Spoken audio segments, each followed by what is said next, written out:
Magandang umaga sa inyong lahat.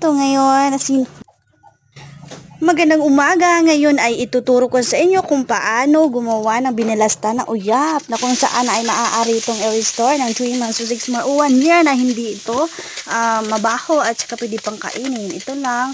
First time nyo pong gawin ay mag-ano po kayo ng gata. Tapos yung gata naman at saka yung uyap or alamang ay iinit nyo hanggang sa maging ano na siya, yung bang tawag doon, wala na siyang tubig. Pagkatapos noon ay igisa na ang mga lamas kagaya ng aking ginagawa. So gisa lang ng gisa.